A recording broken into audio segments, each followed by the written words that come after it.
We've got ones that can see. Welcome everybody to today's show. This is a very important video. Share this information. I highly recommend you do. I know the majority of people out there do not understand the carbon tax, but everything Trump is doing is to bring in all of these New World Order Agenda 2030 initiatives. And one of those is the carbon tax. Now, what they're doing with a lot of these things, like killing the middle class with these tariffs, all these things they're doing by design are all quietly being done.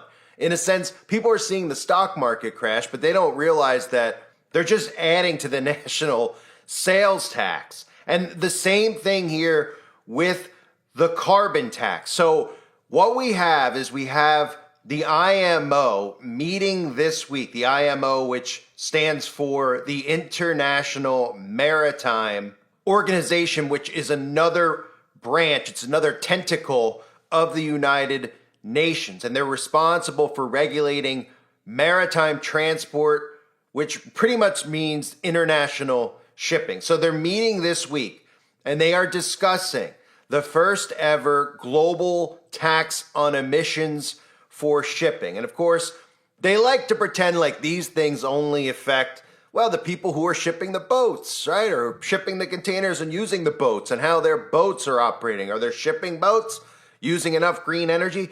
This is about getting a carbon tax in place, a global one. And this, just like what you're hearing with the tariffs, where they're trying to pretend like the tariff is going to do this or that, it's going to take money away from the rich. And the reality is that it's just creating more prices and taxes on the consumer. This is the same exact thing.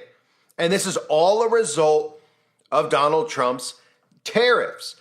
Donald Trump is doing this deliberately, pretending like what he's doing is nationalism first. He's going to make America great again, but he's really bringing in all these New World Order initiatives that they would have struggled to bring in if not for the things that Donald Trump is doing. This is problem, reaction, solution. They've wanted to do a carbon tax since really the initiation of the United Nations. They've always talked about a carbon tax. They were never able to devise a plan that would convince people of a carbon tax. So obviously we know that they had to heat up the propaganda machine and start implementing climate change, global warming, global cooling, everything they possibly could to start planting seeds. And then, of course, ramp up the weaponized weather, which is really them using weather modification and geoengineering and then blaming it on carbon emissions. And of course, this is all about enslaving humanity with a carbon tax. And we just saw in Canada, they ran the carbon tax, right? And now they put this guy Carney in to replace Trudeau. And they're ending the experiment. They say it themselves. Canada's federal carbon tax experiment has ended, right? And a lot of people are cheering, but there's just as many people who are suspicious about it because they're ending the carbon tax the way that they ran the carbon tax. In other words, they were seeing too much pushback from the consumers. And the last thing they can have is a revolution. The last thing they can have is the people rising up against the machine. So they said, okay, we'll pull back on the carbon tax. People won't see a tax when they go to the gas station. Instead, we'll just hide the carbon tax, right? And what they're planning on doing, especially up in Canada, is they're axing the consumer carbon tax, but what they're adding is called a cap and trade. And these are just vague terms that they use because they don't expect the people out there to understand what they're actually doing. So the cap and trade is a carbon tax with a new name. And this story about a first ever global carbon tax is a huge thing because this really just gets the entire process rolling where we now have this global carbon tax, and then if the people start seeing a global carbon tax, whether it shows up on their bill or not, they start getting trained and conditioned into what that actually means, and it gets them to start changing their behavior. And it's not for the benefit of the environment. It's for the benefit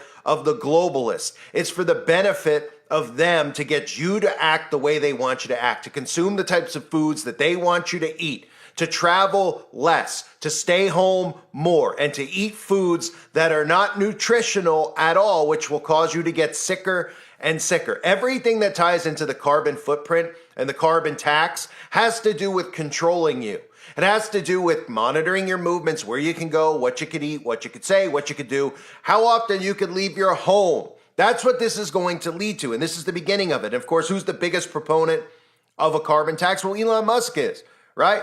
But of course, you won't hear conservatives talking about this because he's being victimized out in the public because people are blowing up his Tesla stations, acting as if that's going to affect him or his life or his bottom dollar. Of course it's not. They're doing this by design. They've created and manufactured those stories so that conservatives would look away from stories about Neuralink and climate taxes and like little children go and support their friend who the person they think is their friend because he supports their president. I mean, this brainwashing is so unbelievable that the people are not rising up against it. We are seeing it at such a scale where these people could do whatever they want and they know that they could just go right back to pointing a finger and putting out propaganda about the other political party, and all they'll do is argue with one another. So here's Elon Musk in the past. The only action needed to solve climate change is a carbon tax. We should not, for example, impose draconian laws on farmers or make citizens uncomfortable by limiting air conditioner usage. Keep tax consistent, but shift it to tax what is probably bad CO2, just like alcohol and cigarettes are taxed more than fruits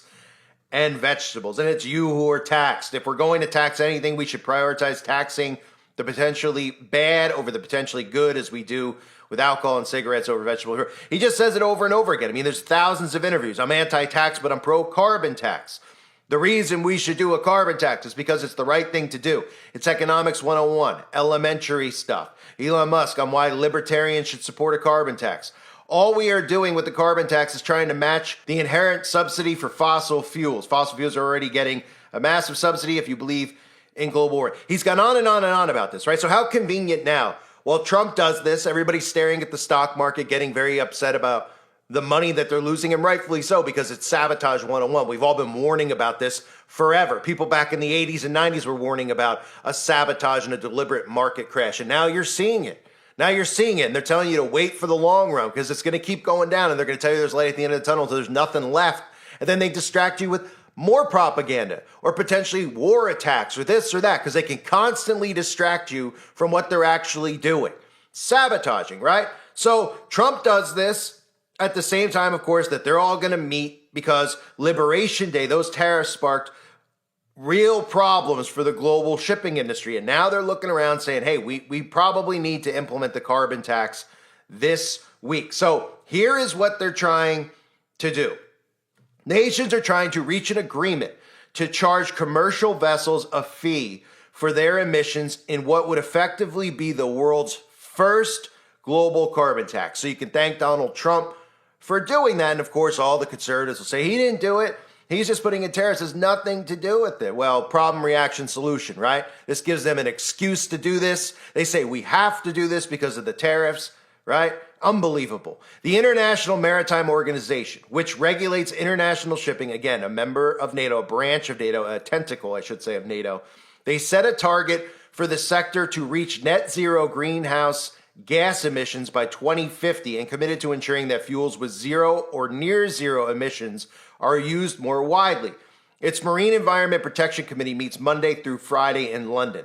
The committee, comprised of IMO member states, is working to approve proposed new global regulations to put a price on maritime greenhouse gas emissions and to set a marine fuel standard to phase in cleaner fuels. And again, when you hear these things, what most people think of is, well, that's the company who's running the ship and how they run their ship and whatever laws they're supposed. It comes back to you. Whatever ends up happening with the tax goes back to you, the consumer. And then, of course, when they put a carbon footprint in place, where you buy things and who you buy things from also play a factor in it. So in other words, if one of these ships doesn't comply to the carbon laws and regulations, right, and they tax them, well, that product then is going to be more expensive for you. And when you buy a product from somebody who's not behaving with their carbon emissions, you're going to not only be taxed more, you're going to be slapped on the wrist because you're going to have a carbon footprint and you're going to have an allotted amount of carbon that you could use and an allotted amount of carbon that you're allowed or you're privy to be exposed to. So in other words, if you buy from companies they deem bad, you're bad and you'll pay the price. If you don't buy from companies that they say buy from. And it's their way of hurting you right into the grave. That's pretty much what it is. So the measures are more than climate aspirations. They'll also become mandatory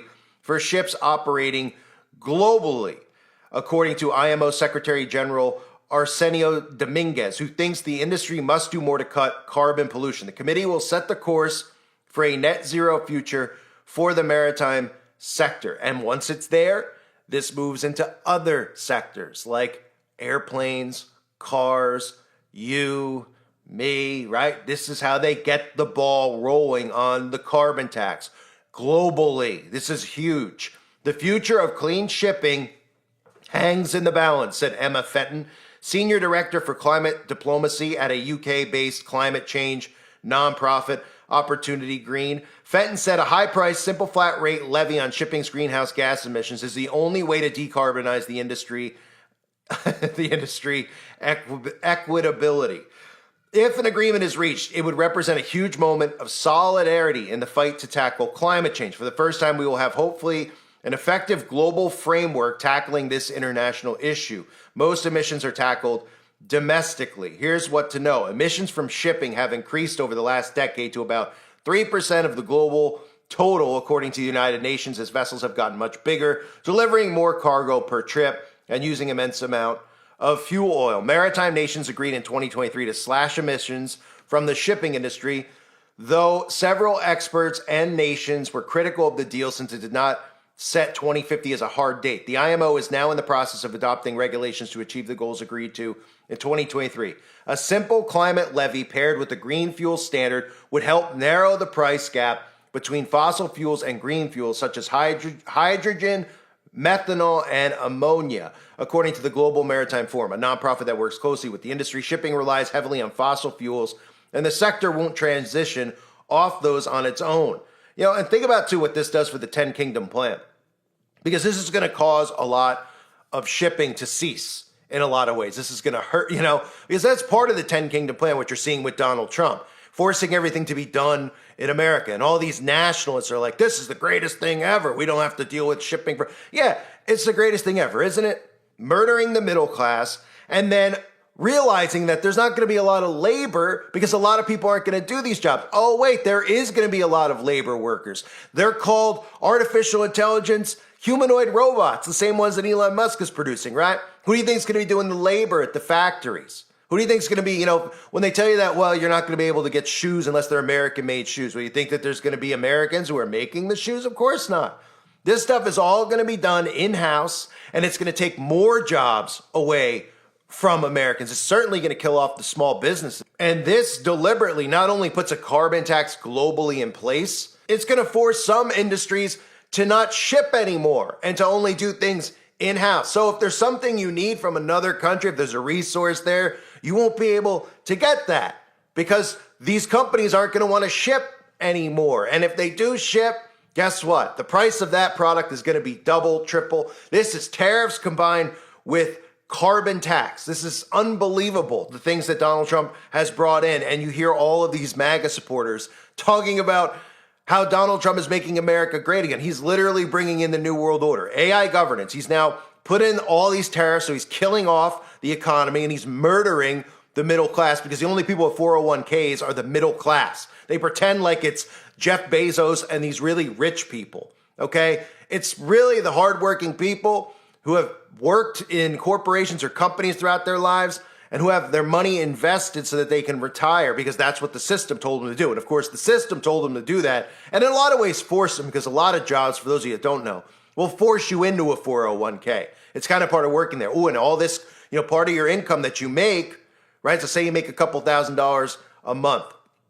Part of that money goes into a 401k, okay? They force it into the 401k. They pretty much tell you that you have to do it.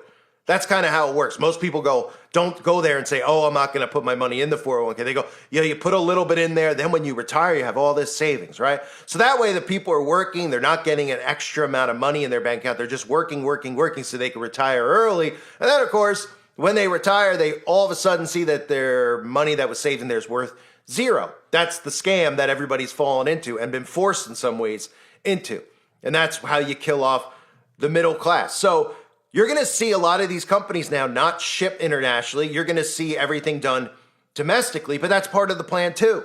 This isn't solving anything. This isn't making America great again. This is them being able to implement all sorts of taxes so that they can really just set up a 10 kingdom plan where no one's traveling anymore. You notice all this stuff going on with flying. Well, wait till they start doing carbon emissions. After they do it on the shipping industry, they're going to start doing it on the planes. They're going to start telling you, well, if United doesn't do this, then you're going to pay like $6,000 more a ticket to go from New York to Florida, something you used to pay $100 for, round trip ticket, or $200, right? You're going to pay in the thousands. And then people go, I can't fly anymore. They'll go, I guess I'll have to drive. Oh, wait, there's a carbon emission tax on driving. Don't you know? You got to drive electric. Oh, don't you know if you drive electric from New York to Florida, even if you think that your carbon emission will be lower, they'll tell you it will be. Have fun charging your car to get all the way down there. And remember, you still have a carbon footprint in place because of your global carbon tax, which is coming. And this is just the beginning of it. It starts with this, and it spreads to every other industry. And what you see as a result, you don't see all of a sudden, hey, you know what? We're going to make green boats. We're going to make, solar-powered ships that thousands of ton ships that go from China to America. It's not going to happen.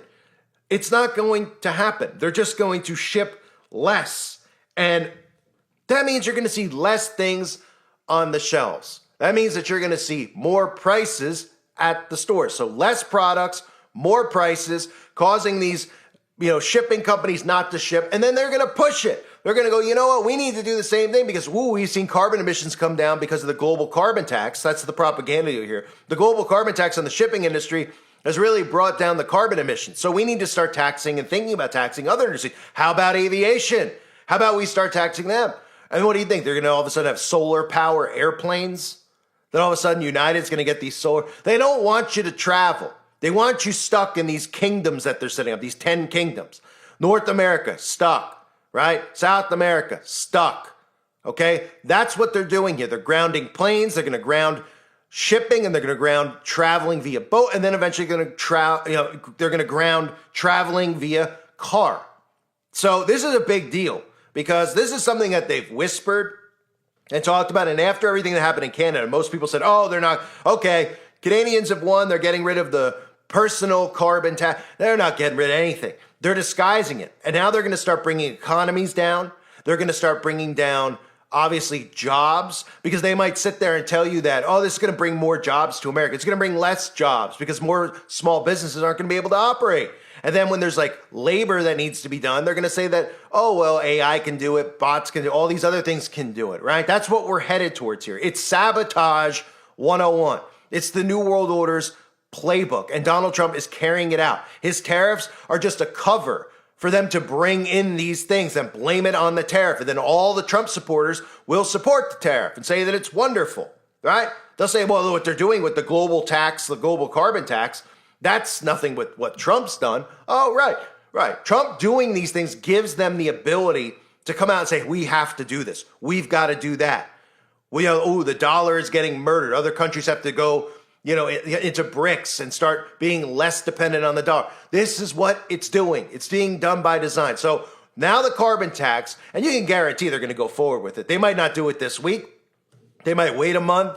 They might look for pushback. Nobody's going to push back against it. Everybody's too distracted. There's too much crap going on at once. There's too much noise out there. This global carbon tax will be the beginning of carbon taxes on everything. And don't think in terms of when you go to the store, what you're paying when you leave the store. It's worse than that. It's about behavior. Remember when Larry Fink talked about behavioral control? They want to control behavior. That's what the carbon footprint is and the carbon tax. Because companies are going to bow down because they're all in on it together. And they're going to say, well, it's either we can't fly as often as we did because of carbon emissions, right? You're not going to see flights every day, 5 times a day from Newark to Florida. You're not going to see all these ships going across international waters to deliver products. They're going to go, well, it's a good thing. We're going to grow stuff in our country, right? But when the carbon tax starts spreading and you start realizing, wow, well, okay, you're growing, okay, and jobs are going down, okay, small businesses are going under, okay, then who's really prospering? Oh, right, Walmart, Target. They tell you small farmers are going to struggle just as much as anybody else. People are like, oh yeah, the small farmers are going to prosper from all this stuff. Oh, right, until they start taxing their carbon emissions on the tractors they use, and they can't afford to get these Starlink type tractors. But then they'll eventually try to get one. They'll get a loan to get one, and then all the machines will be controlled too by the government. I mean, it's incredible. Absolutely incredible that people are falling for this. So pay attention to this with the global tax. The carbon tax is not going anywhere. It is a part of their plan, whether they have to disguise it under different names or just confuse people because they don't really understand what it is. When people hear this story, they're just thinking about, oh, the companies who are doing the shipping, they're the ones who are going to pay. You're the one who's going to pay. We've become dependent on the system. We've become dependent on going to the stores and getting our food from these places instead of growing ourselves. All this stuff, we've allowed them to take full control. Now they have it. And now they're going to move forward with this because they know you're going to bow down to it. And if you do rise up against it, if they do sense a revolution, they know it's as easy as putting a news story out there about a trans person at a school, doing something to a kid or reading this to a kid or ripping a Bible. And everybody will just focus on that instead of all these laws and taxes that they're implementing, which are about more than taxing you financially. It's about taxing your behavior, being able to control what you do, what you spend on, and pretty much tell you, look, you're going to have to eat what we tell you to eat. You're going to have to buy what we tell you to buy. That's what we're headed towards with a carbon tax, and this is the beginning of it. I thank everybody for being here. Hope you're all doing well. Thanks again, everybody. God bless you and your families, as always.